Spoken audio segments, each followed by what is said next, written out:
Washington Journal continues. Back with the morning newspapers and two special guests at the table. We'll begin today with Congressman Ron Paul of Texas, who's been reading the morning newspapers. Good morning. Thanks for being here.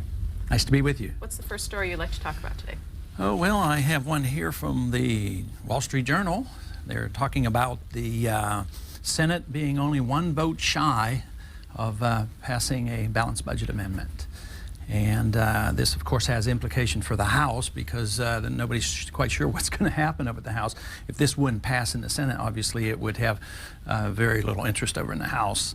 But the fact that they need only one more, and I think it's Torselli from New Jersey who had promised to vote for it. Of course, he's on the hot seat right now because he campaigned for it. But you can imagine what kind of heat he's getting from behind the scenes from his Democratic colleagues to say, don't do this. This would be a disaster. But I'm very interested in this, mainly because I don't fall into a conventional category and say, you know, the balanced budget amendment's a panacea. Matter of fact, I'm quite concerned about it. I have concerns about the balanced budget amendment because I don't like the idea of using any trust funds. You know, they're pretending the deficit last year was 107. The national debt last year went up $261 billion. This balanced budget amendment doesn't even address that subject. And unfortunately, if there's a balanced budget amendment passed, I believe in the House and the Senate, matter of fact, from the vote yesterday, it indicates that it would pass by using Social Security funds. I don't like that idea.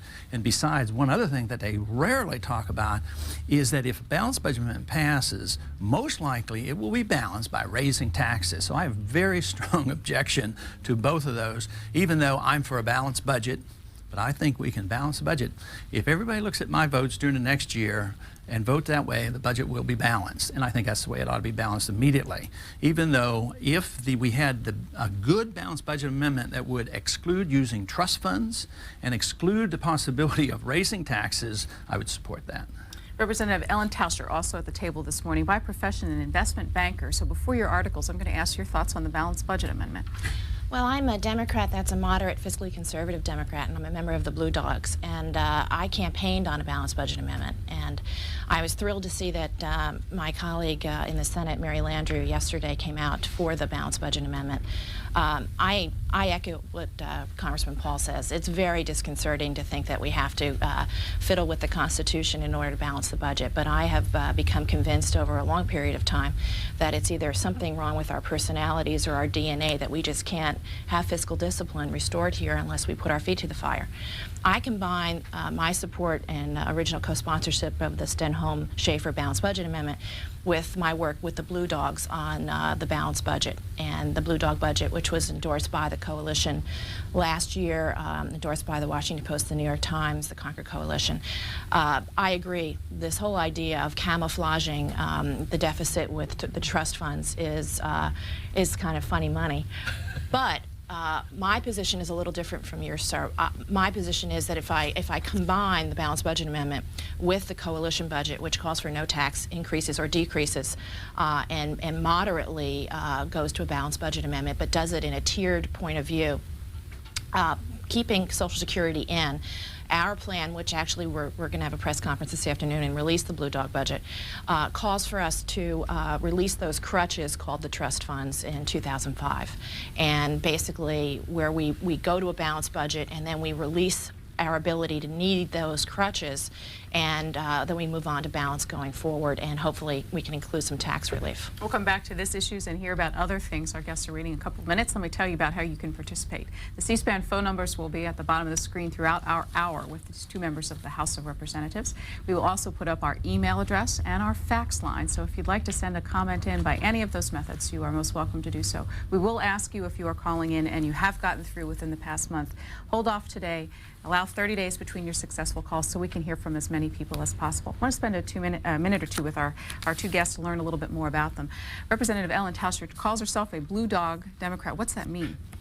Well, as you probably know, the Blue Dogs are a group of mostly Southern and mostly men, who have come together over a long period of time, tilled in the fields of balancing the budget and restoring fiscal responsibility and conservative values regarding the budget and fiscal policy. And I was asked to join them early this year. I was thrilled to be asked. I think that while we don't always agree on a lot of the social issues, because I'm moderate on the social issues, I think their work, certainly on the budget and fiscal issues, is really legendary and has created a wonderful atmosphere for compromise.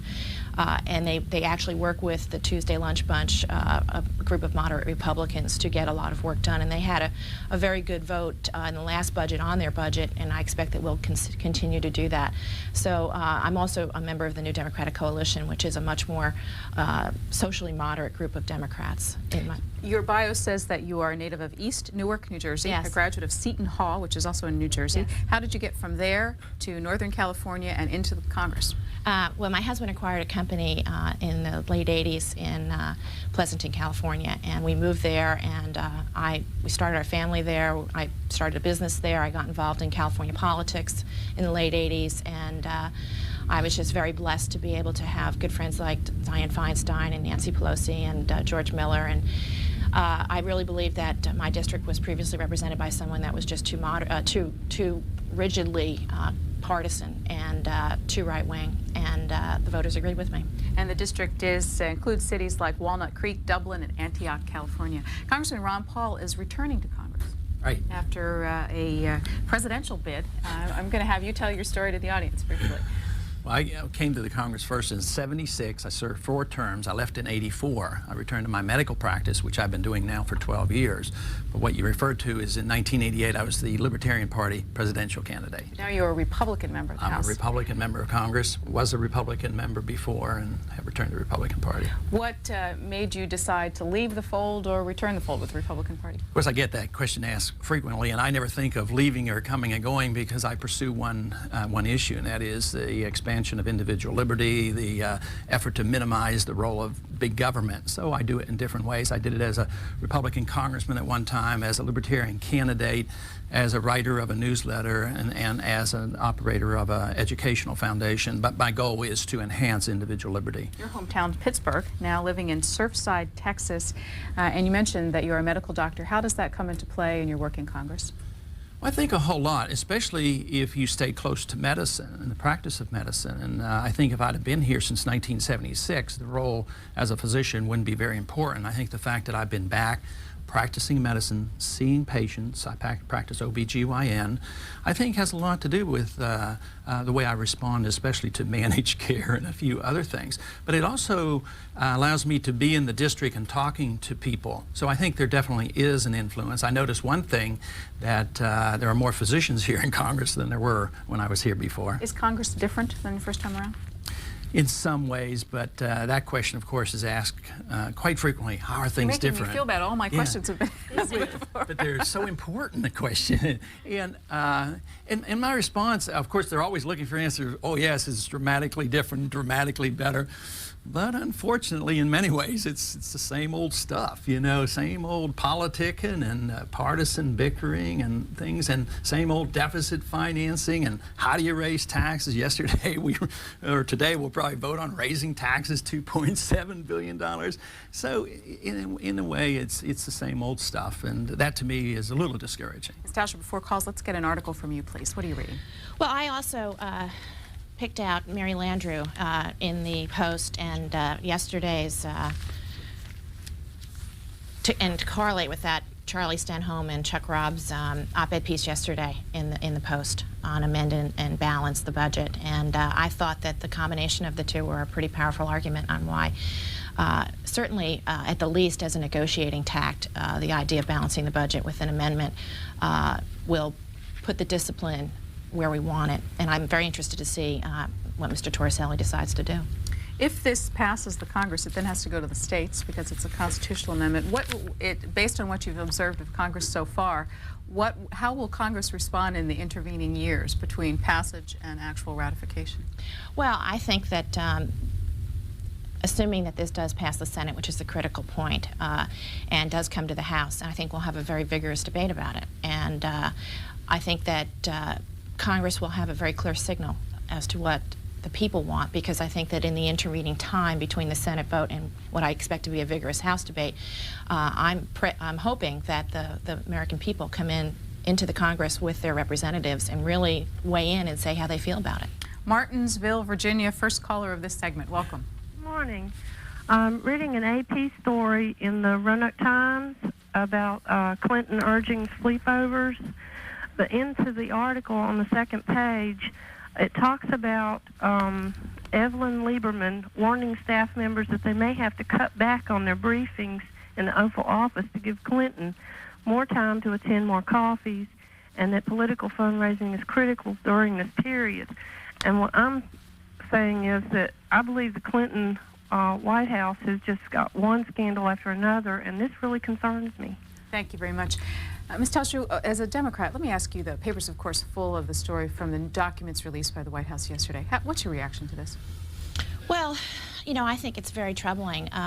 Certainly, another story that I picked out that I'll move up into the rotation here is this whole question of the fact that Harold Ickes is talking about the fact that his model for this whole idea of using the White House as a place to entertain people came out of the Republican 1988 campaign brochures, and that this was something that had happened for a very long time, was known to happen in other administrations. And I think that we need to get away from bashing this particular administration because they happen to be in the cyclone of all the events. The truth is that we need campaign finance reform. I'm one of the 6 Democratic freshmen on the bipartisan task force that the freshman classes, the Republican and Democrats, have put together. We have a meeting this afternoon. We, as far as I know, are the only active group that are working on campaign finance reform in the House. And you know, I think it's one of those situations where we have a very clear signal from the American people that they're disgusted by this. They should be. I don't believe that this is any one particular party is more guilty than the other. It's a mess, and we need to go in and make sure that we're restoring confidence by the voter. Mr. Paul? I think this obviously is one of the reasons why people are so cynical. I think the American people are more cynical than most people realize in Washington. And I don't personally get that is not a cause that I champion, looking into these and becoming a detective. I detest them. I think that's part of the problem. But the bigger problem is why do we need campaign reform, and why is there so much corruption? It's because our government is so big and they have so much power and they can give out so many favors.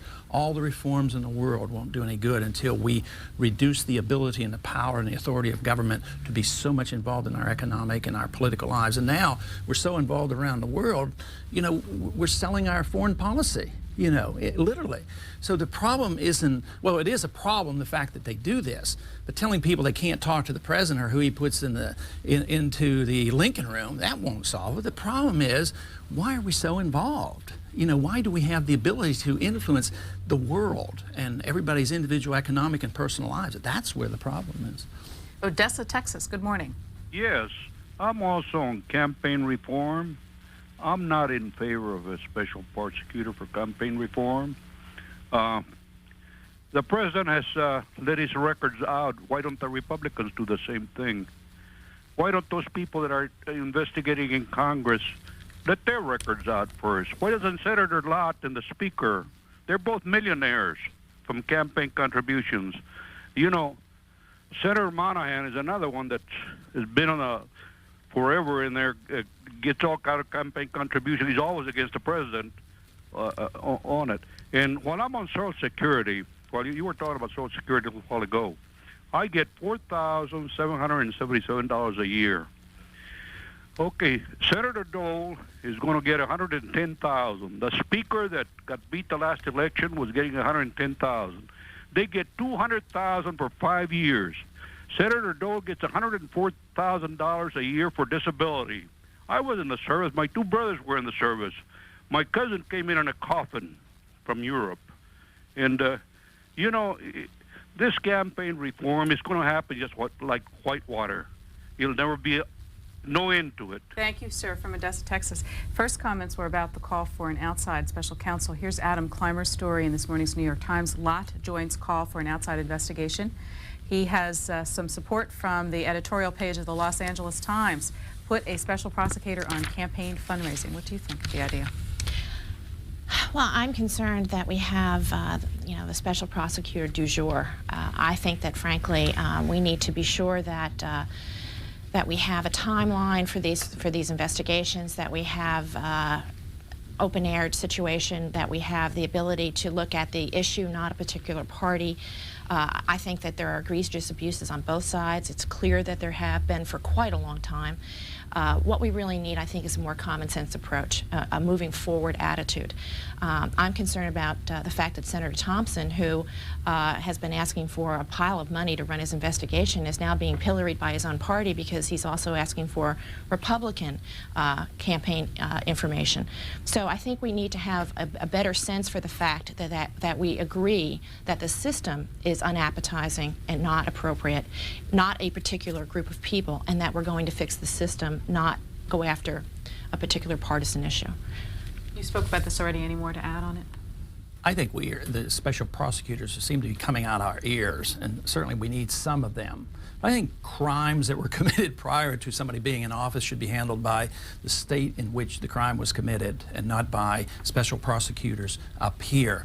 So I think that when we need more funding for a new special prosecutor, there has to be a place that they can take it away. Take it out of the Judiciary Committee or something. You know, there's enough funds there. But the idea that you have to have new funds all the time and more year after year of prosecution, it is a symbol of a real serious problem that we have. But again, I think it is an inevitable problem that will come as long as you have a monstrous government that we have.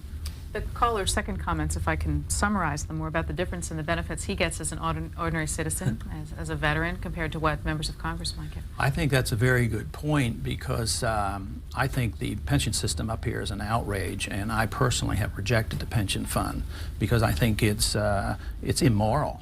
I think it is so good. You don't see members of Congress on Social Security. I mean, they get a real boondoggle. And I think that it should, matter of fact, we probably wouldn't need an amendment to the Constitution to limit terms. If you just took away some of the perks and took away their pension fund, people would maybe have to go back and work for a living. Any thoughts on this? Well, I think that pension inequity and generational inequity about Social Security is a very pressing issue, and we need to look at entitlement reform, and we need to know that we're doing the right thing for each generation and not penalizing a specific group of people, either the elderly or the working people or the young, because we haven't been able to come to a consensus about how to reform these things. But first and foremost, I believe we need to balance the budget and make sure that we have the economy moving and the ability to grow the economy in a healthful way. And then we should look very quickly at campaign finance reform as an issue, but not do it punitively by party, and then we also need to look at entitlement reform. Ellen Tauscher serves on the Transportation and Infrastructure Subcommittee, in Congress, and that's your only committee assignment so far. We keep seeing Democratic members of Congress without their committee assignments all lined up. What's going on there? Well, as our leader, Mr. Gephardt, says, it's an embarrassment of poverty. We came into, when the majority changed in 1994, the Democrats lost certainly their seniority as far as being the majority party, but we also lost a lot of seats on committees. The committees were shrunk and reorganized, and the ratios changed, Republican versus Democrat. The Democrats took back 10 seats in 1996, and we didn't get 10 new seats at committee assignments. As far as I know, many of the freshman Republicans, of which there are 32, have 3 committee assignments, and the freshman Democrats were all cobbling around with 1 or 1.5 and trying to find ways to be able to serve our constituencies. So, you know, it's very troubling for me as I hear bipartisan sneezed about the place about every 35 seconds that there's such an inequity. And I know our leadership is working diligently to make sure that we can get places on committees so that we can serve our constituents. But, you know, I would hope that in the short term that we could find a way to find a compromise so that we can all work together. We can't do that if we're not at the committee. Mr. Paul's assignments are education and the workforce, used to be called education and labor, I think, in the previous Congress, and banking and financial services. Next call for our 2 guests is from Springfield, Illinois. Good morning. Good morning. Go ahead, sir. You're on the air. I want to make a point that just disturbs me immensely. I can't believe all the intelligent people in Congress that they are so stupid about this amendment. We've got to get this amendment because these politicians have done nothing over the years. And the important thing isn't balancing the budget. The important thing is reducing the debt. This is only the first step to get to the budget. Balancing the budget is only the first step. I just can't believe and understand the stupidity of those intelligent people in Congress. Thanks for the call. Mr. Paul? Well, while I was in Congress before, and I am sure in my future years, I will vote for the least amount of spending and the least amount of taxes of anybody else, which means the budget will be balanced. And I agree with the gentleman of the concern of the debt. We are at $5.2 trillion. We have obligations of $17 trillion. We are we owe foreigners over $1 trillion. But the debt is important, but I claim there's one other segment that's even more important. That is the level of government expenditures. If we have expenditures now of $1.7 trillion, and we balance the budget by raising taxes by $261 billion, that would be devastating to the economy.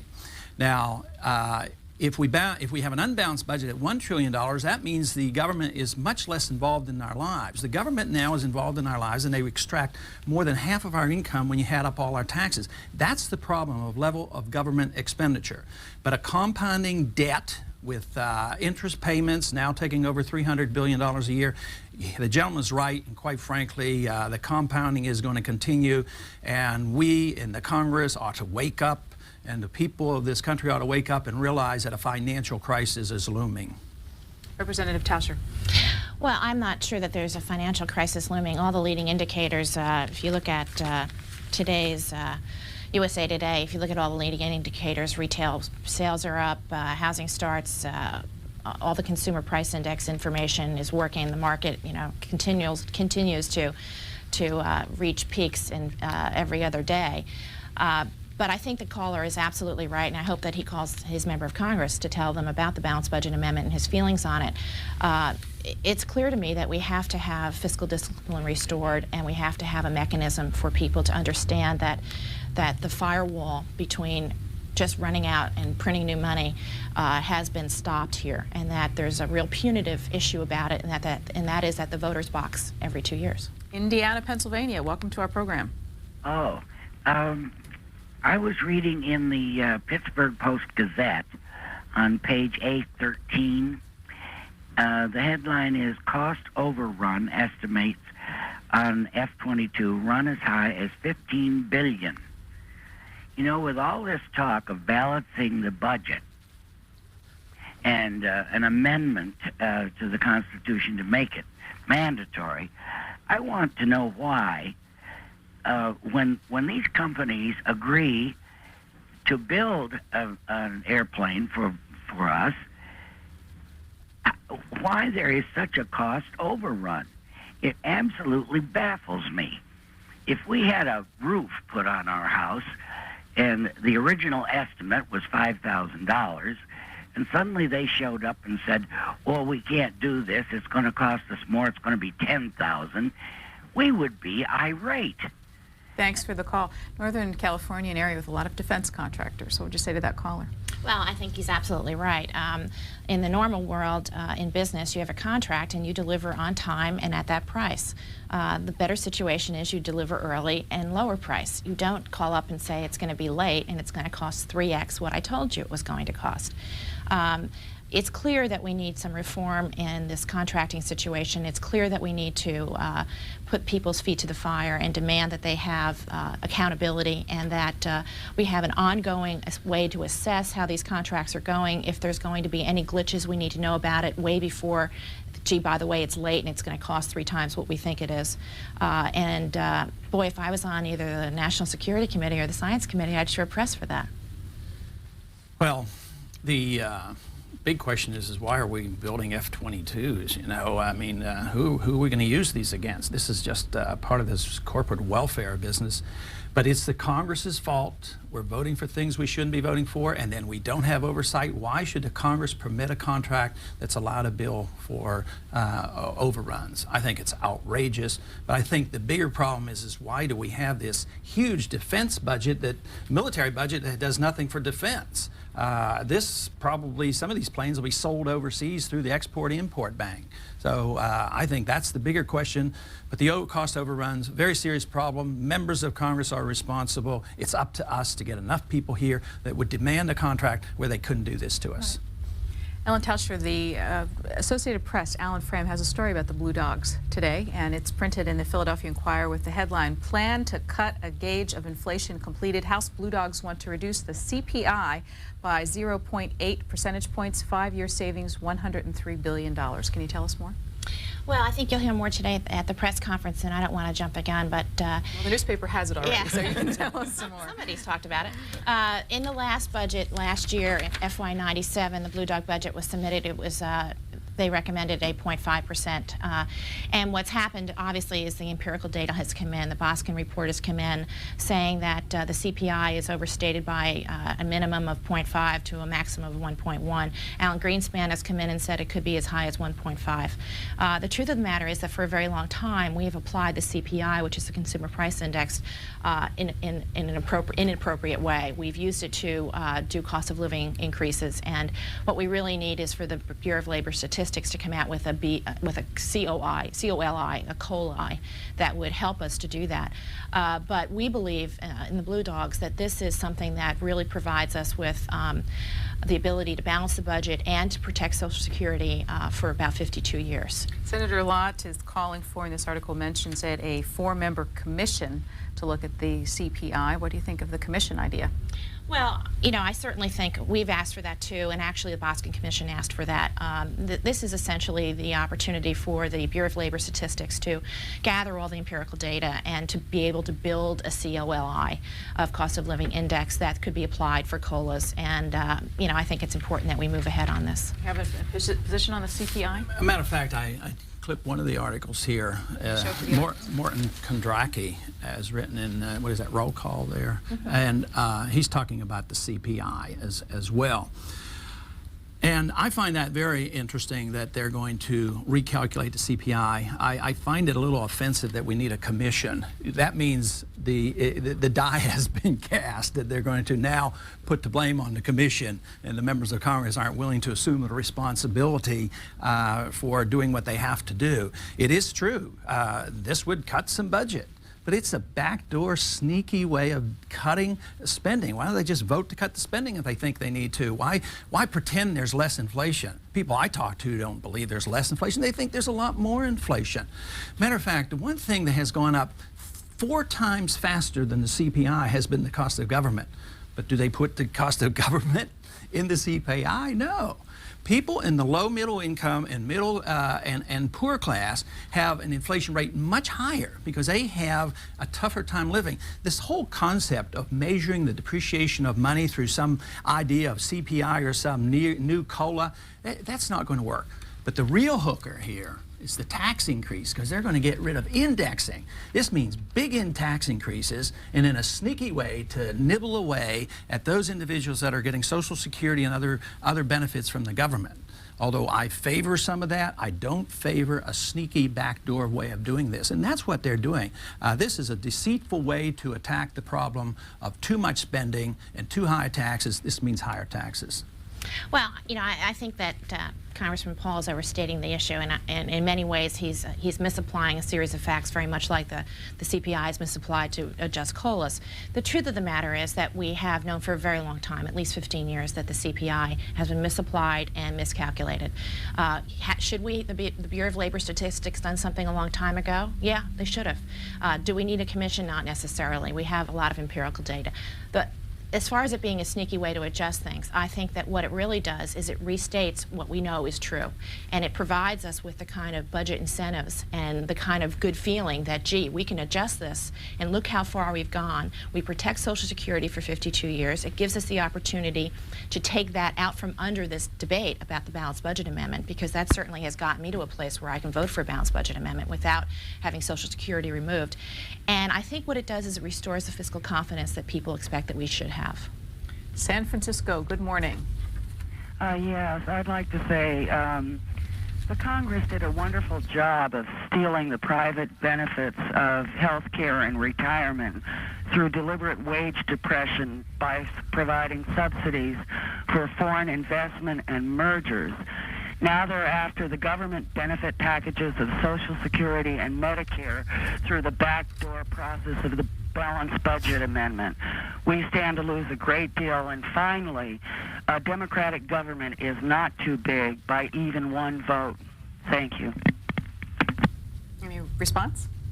I don't have any special response other than responding to her comment about the backdoor approach. I like the front door approach. We should be more upfront on what we're doing. Getting some comments in about campaign finance and those stories in the newspaper this morning. Here's a viewer who writes, it seems to me the major problem in our political system is that it's driven by money, whether it is Gingrich laundering money through charities or selling access to the White House. I think that the Republicans are sitting in judgment on Clinton when his fundraising pales in insignificance to theirs. Reaction? I'm not sure that we'll ever find out who the really bad guys are, who's worse than the other. I think it's a mess, and as I said earlier, it isn't so much that we need campaign and monetary and lobbying reform, is we need reform of the government so that the government is not able to pass out so many favors and influence so much of what we do. There's another view from a viewer who writes, what's troubling to me is that they now want another independent counsel to cover up the fact that Clinton has been right every time and they have been wrong on the budget, on the economy, and on foreign policy. So they grab at every glitch, hoping the public will agree with them, and Bill Clinton's poll ratings keep climbing higher as the charges increase. Reaction? Well, you know, I'm very troubled. I was talking to some of my freshman Democratic colleagues yesterday. I'm very troubled about the slow pace that we've had in this beginning of the session. We don't have our committee assignments. We don't seem to be able to really get things going, and we have only been in session, Ron, how many days? 4, 5, 6? Not too many. And it's March, and you know, I think that we have a lot of issues that we really need to attack and get moving on, and I'd like to see some leadership from the majority party as far as what we're going to be doing, and at least some kind of sense for, you know, are we going to play tennis alone, or are we going to play tennis with somebody and show up? This comment on campaign finance reform from a viewer in Oceanside, California, who writes, the only thing I find wrong with current campaign finance laws is that they are too restrictive. A candidate should be able to raise any funds they are capable of and not have limits placed on how much they can spend as long as foreign interests are kept totally out of the process. Well, I tend to agree with that because she would agree with even the Supreme Court ruling that people have a right to spend their own money. When we have proven, I think, that unlimited funds won't necessarily buy a seat in the Senate or the House. Some of individuals who have spent unlimited funds of their own. So I think that it should be told and it should be out in the open. But the more rules and regulations you have, the more shenanigans you have and the more ways they just get around it. So people should have the right to raise money, and in a way, if you raise it honestly and straightforward, it means that people are supporting you. Vandalia, Illinois, good morning. Good morning. Thank you very much for taking my call and really enjoy the program. Just as a point of information for the Congresswoman from California, we have a freshman representative here in Vandalia in central Illinois, and he only has one committee assignment. Earlier she made a comment that kind of alluded that maybe all the Republicans had 3 or more committee assignments of freshmen, and while the Democrats had none. And although the Democrats did gain 10 seats, the Republicans are still in control of the Congress, and I don't know that it mandates that everyone has to have a committee assignment. I know a lot of the committees have been reduced, and she talked about that, so maybe they won't be as busy on as many committees and can get down to work there in Congress. Thank you. Thank you. Well, I don't know where the gentleman expects us to go to work if we don't go to work on committees. The point of being here is to meet in a bipartisan effort to move things and issues forward. And if you don't have any committee assignments, it's very difficult to just meet with constituents all day and to say that you can't move on issues. And you know, if you're a member of Congress who is, I assume, a Republican, only has one committee assignment, I think he's in the minority in his majority party. I think I can empathize a little bit because I came in and, at the tail end of the Watergate years. It wasn't actually election in '76, but I came in a partial term, and that wasn't a very strong year for Republicans. I was on one committee, so. But I'm probably not as concerned as you are, Ellen, about the movement of the Congress, because if I thought that tomorrow we did more. And we were doing good things, I would be more enthusiastic. But I get frightened a little bit about when we are in session. So I have mixed feelings about that. But I agree, it's moving slowly. Thank you. Have another story? Yes, I have one here that comes from Barbara Ehrenreich, and it comes from Time Magazine, current edition. And this is interesting because it deals with civil liberties, and she's talking about the airport. And how easy it is for us as citizens to succumb. And, you know, because everybody's frightened. I mean, it's very dramatic when a plane gets blown up. But she sort of plays the devil advocate and claims, well, the security might not be as bad as we think, and we are sort of being sapped by just giving up our civil liberties. That now, of course, I think it's the president that has asked for this study or commission, another commission, to study profiles. And her expressed concern is after civil liberties. I mean, how far do we go? And if you pay cash for your ticket, you're a suspect. If you look different, and there's going to be a profile, but everybody has to fill out forms. Maybe they will have to fill out forms to find out if they fit the profile, and then they will come in and say, oh, you look like a bomber. And the plain truth is we live in a modern age. I'm frightened to believe now that the true terrorists, all they have to do is get a bazooka and shoot down a plane, you know, and that, you know, you have more. It's fertilizer. The what? Fertilizer and diesel fuel. I mean, more regulations, you know, on individuals never seems to help. And regulating 99.9% of the people who are law-abiding citizens and you'll probably end up missing the bomber anyway, but we're going to all succumb. But she makes some very good points there about why we shouldn't casually give up our civil liberties. Let's take a call and we'll come back and hear what else you're reading. Woodstock, New York, good morning. Good morning. This is especially addressed, I guess, to Ron Paul. As a libertarian, you know, we had a couple of votes in California and Arizona in which marijuana per se was more or less allowed, put in the hands of the medical authorities, upon which the federal government has moved in and essentially said, well, you can have elections, but if you have an election and it doesn't come out the way we want, we'll bring a federal law in and we'll change the result. And in fact, you would say that the actions towards doctors makes their situation even more critical if they should say to somebody who's nauseous, smoke marijuana instead of trying to swallow a pill. It just seems that there's a real contradiction in the federal government and also among the so-called conservatives who seem to want to interfere with people's personal liberties in this matter to the maximum extent that they possibly can. Thank you. Well, I strongly endorse the proposition that you just passed out there, and think that it's a crime now that the federal government and our president is threatening the physicians if they want to prescribe marijuana for somebody dying with AIDS or cancer. I mean, that is such an outrage.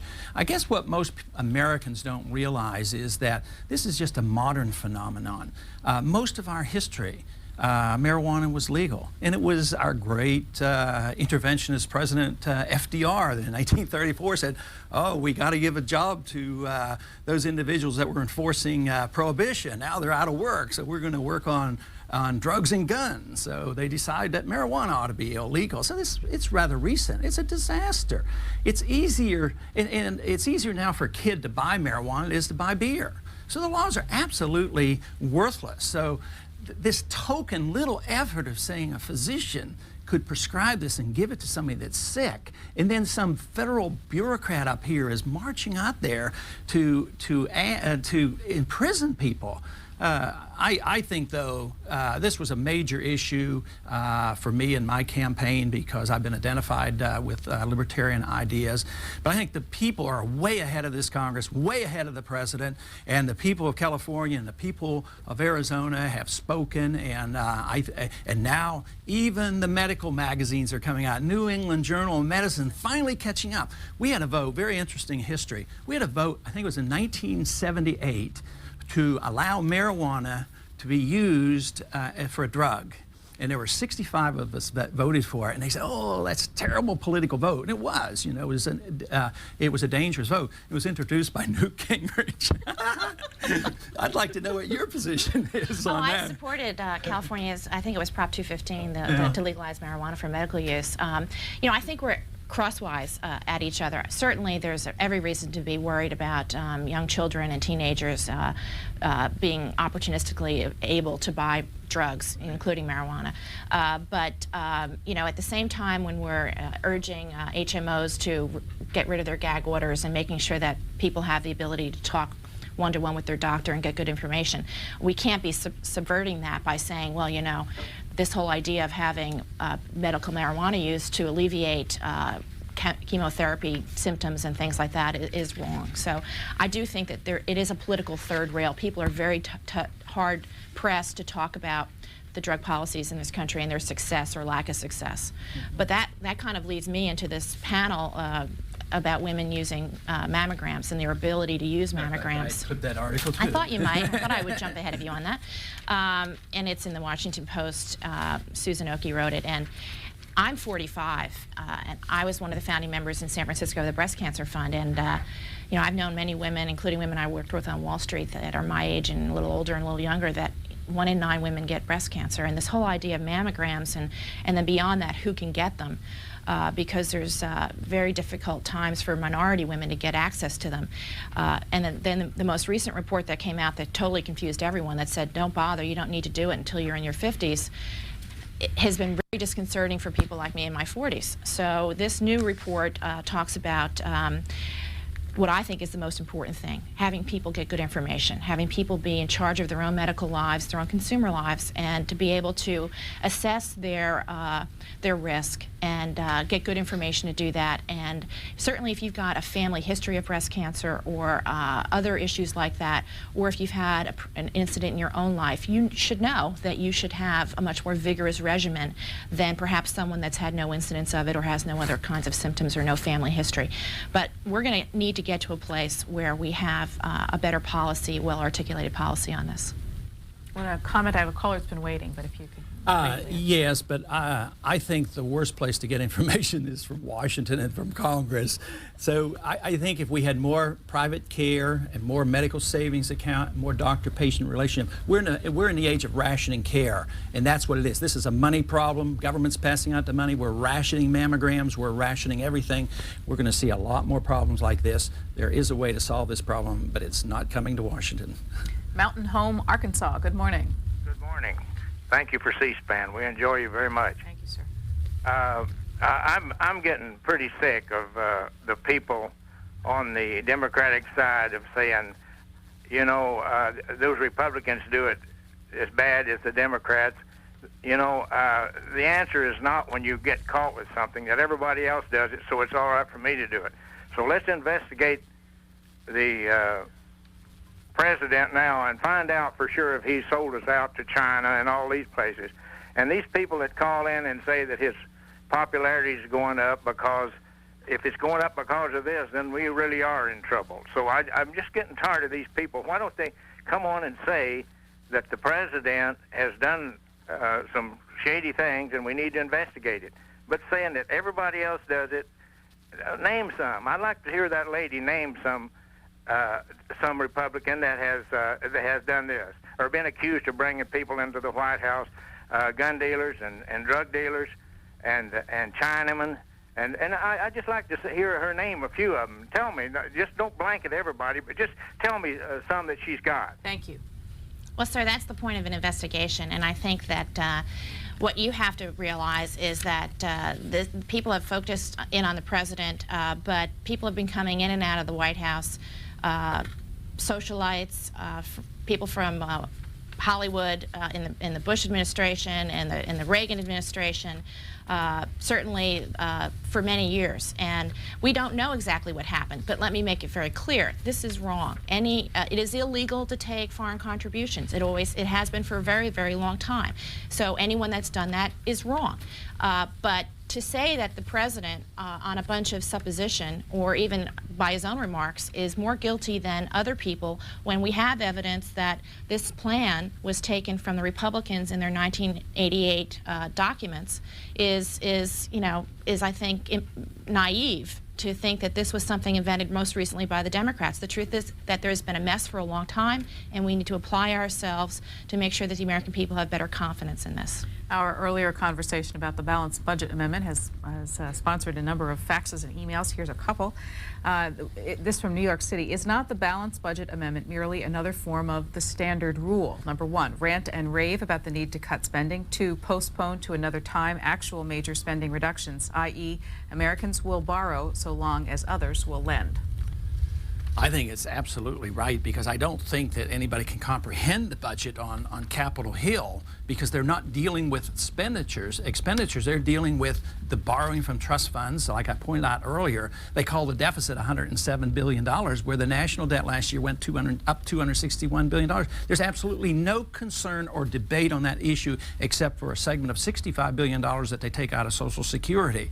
So even if some miracle happened that this would come about, there are so many gimmicks that we can borrow money, like through guaranteed loans that won't even appear on the budget, that the problem is that there's a momentum and desire by too many people in this country, too many members of Congress willing to go along, that government should be so involved in spending. So they will get around it. But what I fear so much about a balanced budget amendment that does not curtail taxes will be a tremendous tax increase, and I think that's what we're looking at. Ms. Tauscher, this viewer responds to your call to call members of Congress if you support the balanced budget amendment. She writes, I am a homemaker and I know the country is bankrupt. Anyone can see the unconscionable rise in deficit and debt. What good will it do for me to call our entrenched congressmen? They failed us in allowing all this to occur. Well, I'm sorry that that viewer feels disenfranchised and feels as if what she says has nothing to do with what happens here. The truth is that I hear from my constituents all the time. This is about holding your member of Congress accountable and saying, I called you 5 times and I told you I didn't want you to vote for that, and guess what? You've gone too far, and now I'm not voting for you in 18 months. And it's just too bad that we have created the atmosphere because of our misdeeds back here in Washington that the voters are so cynical. Olney, Maryland, good morning. Hi. Listen, I want to thank you all for C-SPAN. It's a great show. I try to watch it every morning when I get home from work. And I have 2 questions for your guests. Back in 1993, Al Gore came out with a reinventing of the government, of the American government. I want to know what has happened with that, because I don't see any changes. And my second point is I haven't heard anything more about the Utah mining when Clinton signed the bill making it a park so that the mining would be stopped there. And the Lippo Group, it has a major coal mine and is possibly selling to this country. I'd like to know, to know what you both know about this, and if nobody really knows, if we could find out more information, because I'd truly like to know. Well, Vice President Gore's Commission on Reinventing the Government did release a report.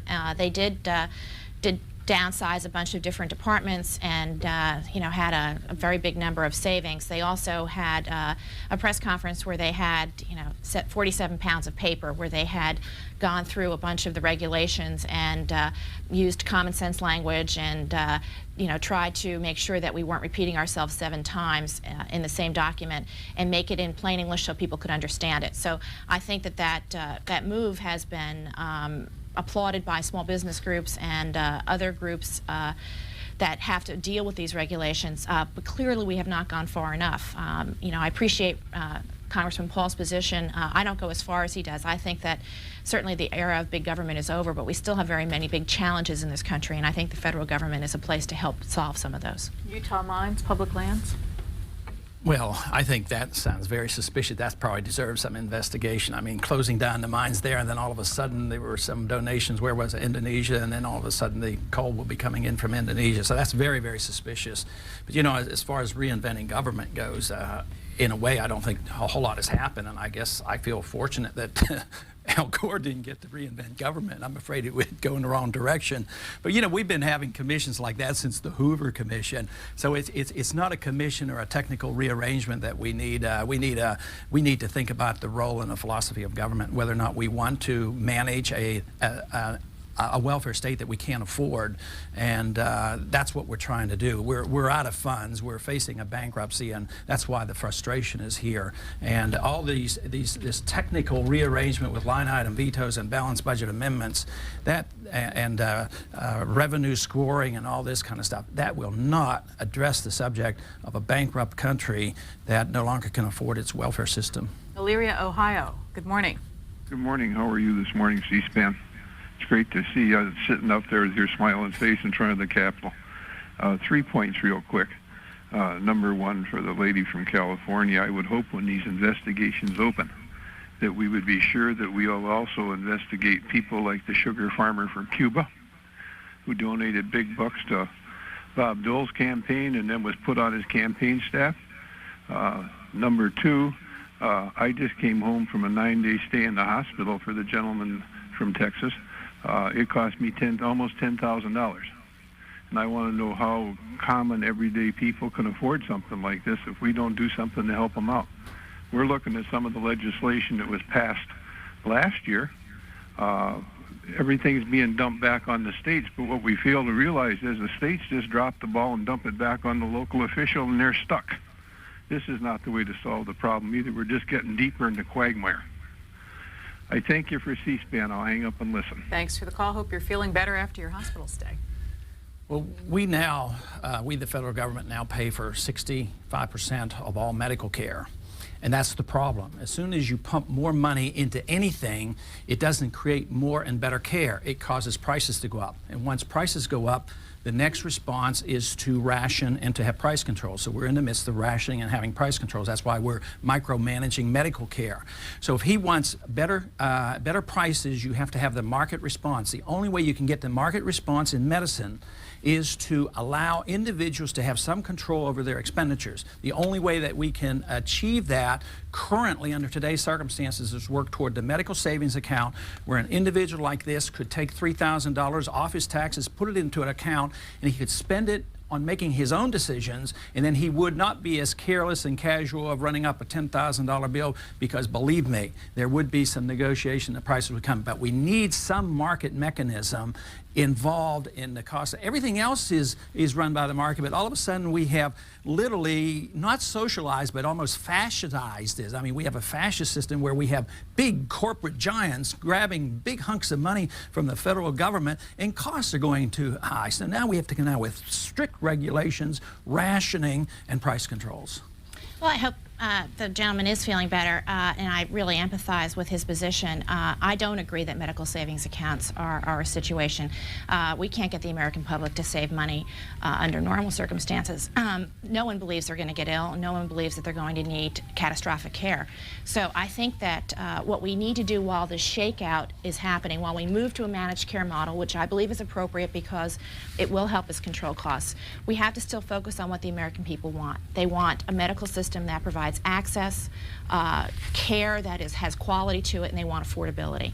And this is a difficult time as we're moving toward this managed care model, but we have to make sure that doctors can talk to their patients and vice versa without gag orders. We need to know that they can get the kind of information they want, and even if they can't pay for the procedure the doctor tells them, they should still know what it is. So I think we need to make sure that we have the kind of safety and controls so that people could get good information. Atlanta, our last caller of this segment. Welcome. Hello. I agree with the balanced budget and everything, but I'm from Atlanta, Georgia, and I'm scared for my life. I'm scared somebody's going to blow me up. So I think Washington needs to get on these hate crimes, these hate groups, these hate people, and do something about it. Or there ain't going to be no budget because everybody's going to be blown up. Thank you.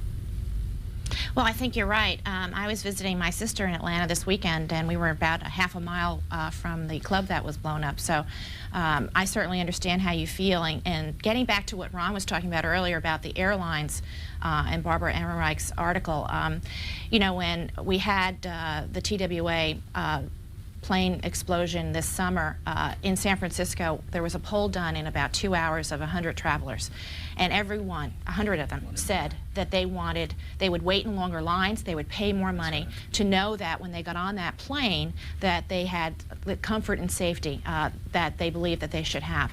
I agree with you, sir. I think that we certainly have a terrorism situation in this country that I'm concerned that we're not addressing. We have obviously many groups of people that are very disenfranchised and feeling as if the federal government is a problem, that government in general is a problem, and then they have these splinter groups.